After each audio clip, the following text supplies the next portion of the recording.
नमस्कार, मैं हूं आपका दोस्त विजय विद्रोही। आप मुझसे जुड़ चुके हैं, इसके लिए आप सबका तहे दिल से शुक्रिया। अगले 8 मिनट आपसे जुड़े रहने की कोशिश करूंगा।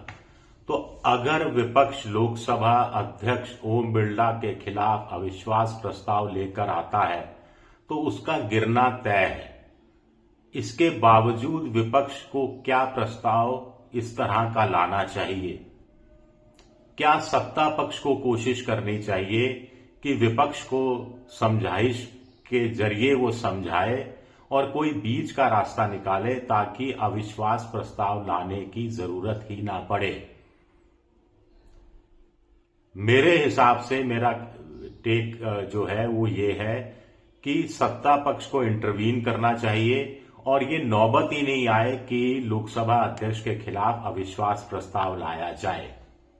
आपस में मिल बैठकर संवाद स्थापित किया जा सकता है, गिले शिकवे दूर किए जा सकते हैं, बैठकर बातचीत की जा सकती है।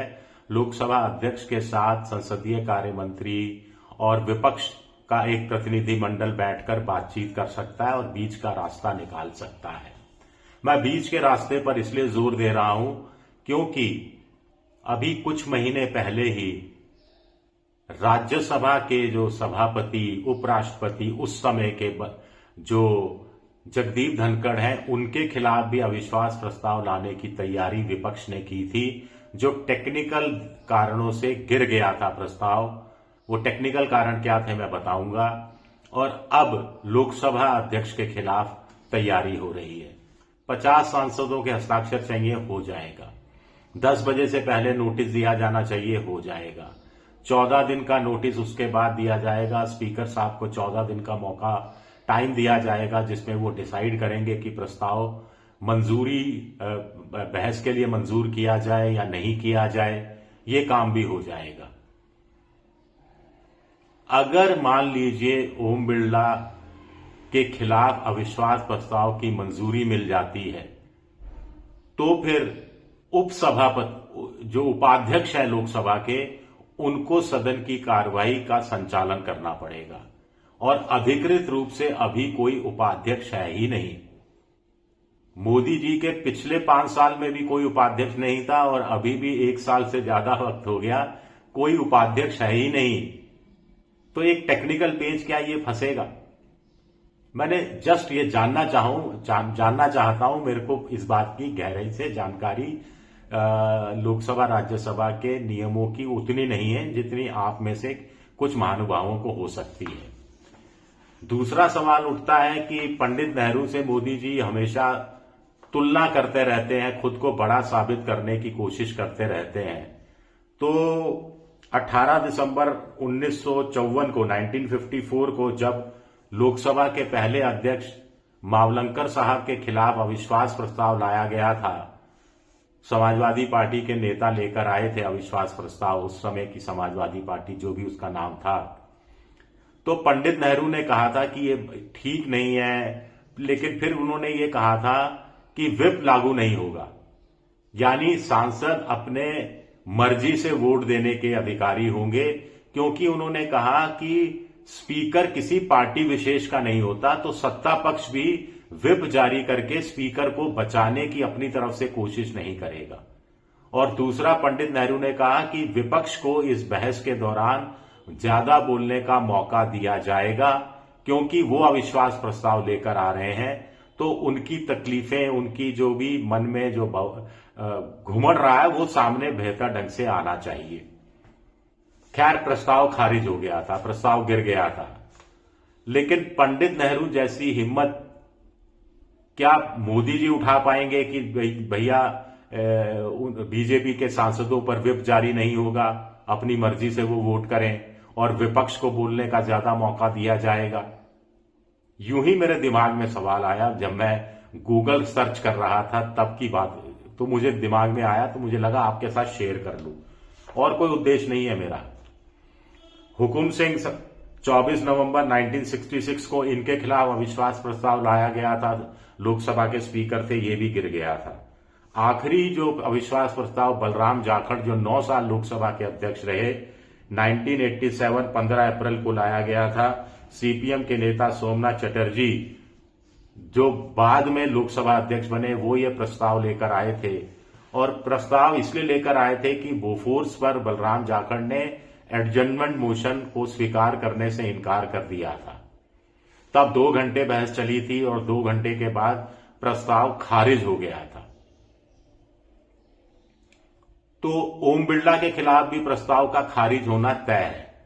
लेकिन क्या विपक्ष इससे कौन सा पॉलिटिकल पॉइंट स्कोर करना चाहता है, कौन सा पॉलिटिकल पॉइंट स्कोर करने में कामयाब होगा, या उससे पहले बड़ा सवाल उठता है कि ऐसा क्या ट्रिगर पॉइंट रहा जो विपक्ष को लगा, समूचे विपक्ष को लगा कि लोकसभा अध्यक्ष के खिलाफ अविश्वास प्रस्ताव लाया जाना चाहिए। क्या जनरल नरवणे के किताब को उठाने नहीं दिया गया, उद्धृत नहीं करने दिया गया चेयर द्वारा, इसीलिए राहुल गांधी जिद पर अड़ गए और ये राहुल गांधी की जिद विपक्ष पर थोपने की कोशिश हो रही है ना। राहुल गांधी को अगर मौका दे दिया गया होता स्पीकर की तरफ से, तो राहुल गांधी वो पॉलिटिकल पॉइंट स्कोर नहीं कर पाते जो उन्होंने अब स्कोर कर लिया। वो किताब को भी सदन के बाहर लहरा दिया और इस चर्चा का विषय बन गए, और लगातार कई दिन तक किताब पर चर्चा रही, ट्रेंड करता रहा टॉपिक। तो वो बात जो पहुंचाना चाहते थे कि जो उचित समझो वही करो, एक तंज किस्म का नारा बन गया। तो ये सवाल नहीं है। फिर क्या ट्रिगर पॉइंट का काम किया? क्या ट्रिगर पॉइंट का काम निशिकांत दुबे 6 किताबों को उद्धृत करते रहे? उस समय जो स्पीकर पर की चेयर पर बैठे थे वो अनमने भाव से नो नो करते रहे, लेकिन बोलने का मौका देते रहे। 2.25-3 मिनट तक बोले, और तब स्पीकर की रूलिंग क्या सत्ता पक्ष को याद नहीं रही, या स्पीकर साहब को भी अपनी रूलिंग याद नहीं रही जो उन्होंने कहा था कि धन्यवाद प्रस्ताव पर जो बहस होगी सिर्फ राष्ट्रपति का जो अभिभाषण है उसमें जो मुद्दे उठाए गए हैं उन्हीं के इर्द गिर्द सिमटी होगी, इसके अलावा कोई विषय नहीं उठाया जा सकता। किसी मैगजीन को, किसी किताब को उद्धृत नहीं किया जा सकता। तो ये ट्रिगर पॉइंट का काम किया।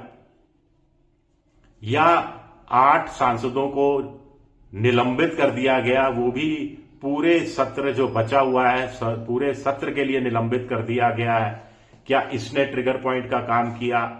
या फिर स्पीकर का ये कहना कि महिला कांग्रेस की सांसद प्रधानमंत्री नरेंद्र मोदी के साथ कुछ अप्रत्याशित करने वाली थी, इसकी उनको पुख्ता जानकारी मिली थी, इसीलिए उन्होंने मोदी जी से सदन में नहीं आने का आग्रह किया। लेकिन इसके बाद चुप्पी साध गए स्पीकर साहब। कायदे से उन महिला सांसदों को नोटिस थमाया जाना चाहिए था, कोई एफआईआर दर्ज की जानी चाहिए थी, कोई कमेटी बनाई जानी चाहिए थी। इस तरह का कोई काम नहीं हुआ। क्या ये एक ट्रिगर पॉइंट का काम किया है? अपने आप में बड़े सवाल उठते हैं। खैर, अगर प्रस्ताव मंजूर किया जाता है और बहस होती है तो फिर मौका मिलेगा अपनी बात कहने का, दोनों पक्षों को मौका मिलेगा। इसमें एक दूसरे पर शय और मात का खेल शुरू होगा, नहले पर दहला मारने की कोशिश होगी, अंततः प्रस्ताव गिर जाएगा। लेकिन भारत की इमेज क्या बनेगी? जेन जी जो वैसे ही पॉलिटिशियंस को उस इज्जत के साथ नहीं देखती, क्योंकि पॉलिटिशियंस ने अपनी क्रेडिबिलिटी जैसे न्यूज चैनल्स ने खराब कर दी है, वैसे ही पॉलिटिशियंस नेताओं ने खुद की क्रेडिबिलिटी, विश्वसनीयता का स्तर गिराया है। तो ऐसे में संसद की गरिमा आम आदमी की नजर में और गिरेगी या नहीं गिरेगी, ये भी एक बड़ा सवाल उठता है। तो मुझे लगता है कि संसदीय कार्य मंत्री किरण रिजिजू जो हर बार विपक्ष में ही खोट निकालने की कोशिश करते रहते हैं, उनको बड़ा दिल दिखाना होगा, मोदी जी को बड़ा दिल दिखाना होगा और कोई तरीका निकालना होगा। लेकिन अगर पॉलिटिकल पॉइंट ही स्कोर करना है, एक दूसरे की पर गाली गलौज ही करनी है, स्पीकर साहब के कंधे का सहारा लेकर दोनों पक्षों को एक दूसरे पर गोलियां चलानी है, तो बात अलग है। वैसे ये भी देखा जाना चाहिए कि सदन नियम परंपराओं से चलता है, लेकिन वो नियम सब पर एक साथ लागू होने चाहिए। भेदभाव नहीं होना चाहिए, निष्पक्षता दिखानी चाहिए, विपक्ष को पक्षपात करने का, आरोप लगाने का इतना ज्यादा मौके नहीं दिए जाने चाहिए। शुक्रिया मेरा वीडियो देखने के लिए। पसंद आए तो लाइक कीजिए, सब्सक्राइब कीजिए, शेयर कीजिए। शुक्रिया, बहुत बहुत शुक्रिया।